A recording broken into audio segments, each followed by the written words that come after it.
Apa itu moderasi beragama?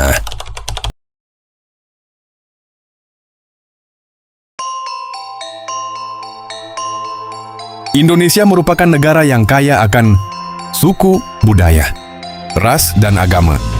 Moderasi atau keseimbangan adalah konsep yang diterapkan semua agama di Indonesia. Konsep ini mengajarkan kita untuk mencari jalan tengah dalam segala hal.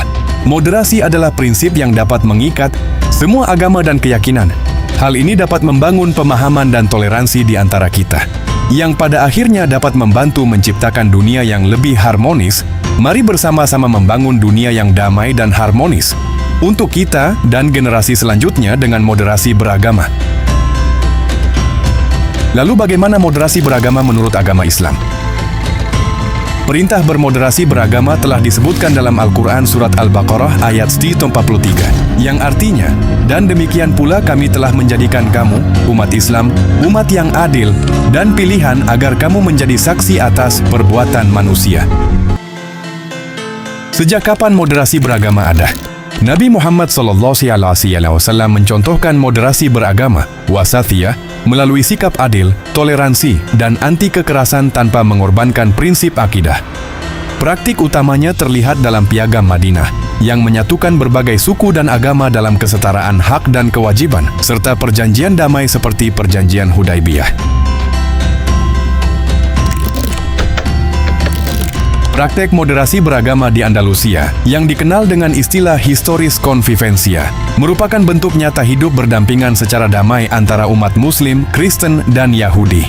Hidup berdampingan secara damai dan kolaboratif. Era ini dicirikan oleh kesetaraan hak beribadah, akulturasi budaya, dan keterbukaan intelektual. Moderasi beragama di Indonesia.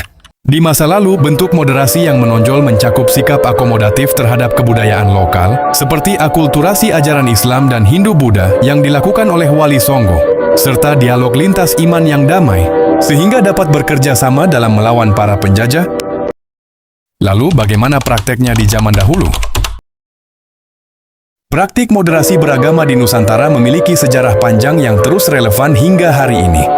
Berbagai wujud dan tonggak sejarahnya meliputi akulturasi kebudayaan. Wali Songo berhasil menyebarkan Islam tanpa menghilangkan tradisi lokal yang sudah mengakar, melainkan memadukannya dengan ajaran agama. Ini adalah bentuk saling menghargai keyakinan dan kebudayaan.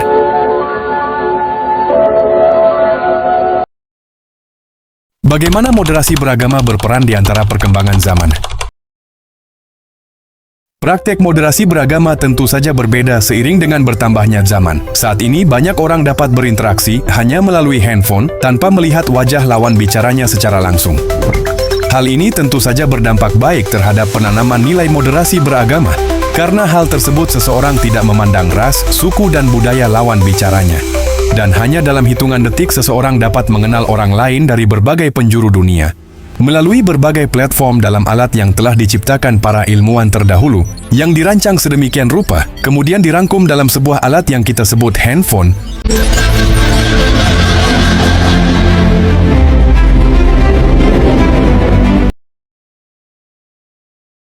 Bagaimana moderasi beragama diimplementasikan dalam sistem pendidikan nasional saat ini? Penerapan moderasi beragama di lingkungan sekolah menengah pertama atau SMP dapat diwujudkan melalui pembiasaan inklusif. Dialog antar siswa yang berbeda agama, kolaborasi lintas agama dalam proyek mading sekolah, kunjungan rumah ibadah, dan integrasi nilai toleransi oleh guru mata pelajaran, PAI, PPKN, dan IPS. Praktik ini efektif membangun pengertian sejak dini.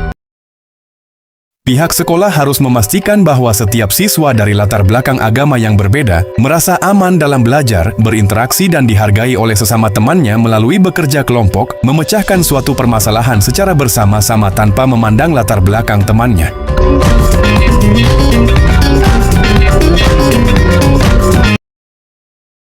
Manfaat mempelajari moderasi beragama sejak dini. Mempelajari moderasi beragama bagi anak sekolah menengah pertama, SMP, sangatlah penting untuk membentuk karakter anak yang toleran, mencegah sikap ekstremisme terhadap keyakinan yang berbeda dengannya, dan membangun kesadaran menghargai perbedaan sejak dini.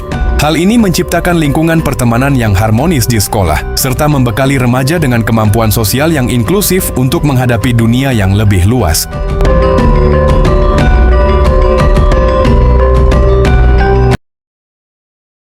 Bagaimana sikap kita jika memiliki teman berbeda agama dengan kita? Kita harus tetap menghargai dan memperlakukannya seperti teman lain pada umumnya, dengan tetap menghargai keyakinannya, karena Islam mengajarkan kita untuk saling menghormati, bukan memusuhi. Bagaimana teman-teman, apakah sudah paham apa itu moderasi beragama? Jangan lupa diterapkan dalam kehidupan sehari-hari ya. Salam toleransi!